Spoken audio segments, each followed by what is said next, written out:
Tivitildi.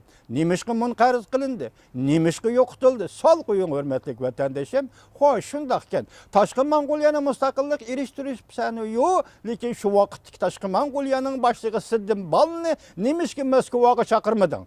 Nimişki sen munqariz qilib sotadigan davlat Uyg'urda ilölkisi qurilgan Sharq Turkiston oxirgi jamhuriyatni setib etib, munqariz qilib, buning egillaridan bir odamni Sayfiddinni Moskvaga chaqirdi.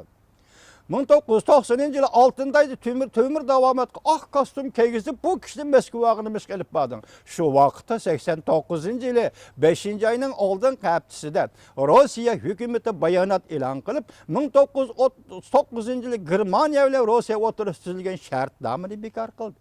Cungo çoğuçup gitti. Şunda qalaymakançılık, Beijing'de okuyuşlar hareketi bulatkan qalaymakançılık şunda bir peyitde.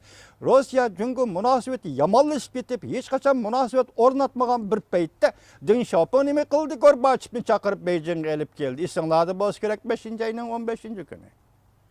Gorbachev Çençeçin'in hatırası, Çençeçin'in kündülük hatırası esligince Beijing yetip kelgende Deng Xiaoping nime dedi? Sizler Rus-German şartnamasını bekar kıldınlar, endilik yani başka şartnamalarını bekar kılamsızlar dedi.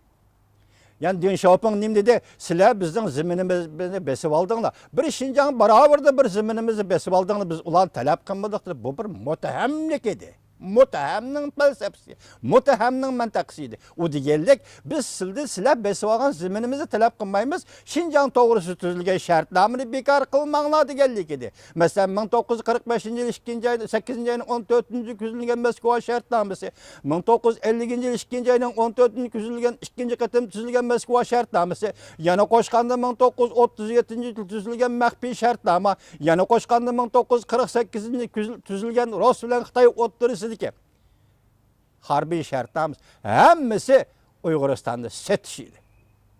Bugun Yaponiya vaziri Shinzo Abe Rusya Federatsiyasining hurmatli prezidenti Vladimir Putin Sochida ko'rishadigan Ikkinchi dunyo urushidan keyingi beriki masalalarni suhbatlashadigan Yaponiyaning shimolidagi 4 orol to'g'risida so'zlashadigan, demak bu 4 orol Yalta sistemasining Iroq Sharq strategiyasini bitchet qiladigan ochqichdir.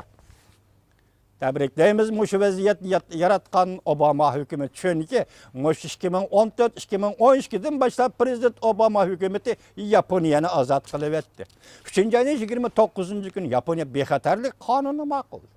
Şunun lazım Hindoneziyaga, Vietnamga askeri çıkardı. Gördünüz mü? Harbiy manevra katlaştı. Gördünüz mü? İşlamanı şundak gel. Bugün endi Vladimir Putin, Prezident Vladimir Putin bilen Vezir Shinzo Abe Sochida görüşüdügan bolsa, ondaqda Yalta sistemasining Iroq Sharq strategiyasi gumron bo'lamdi yo'q.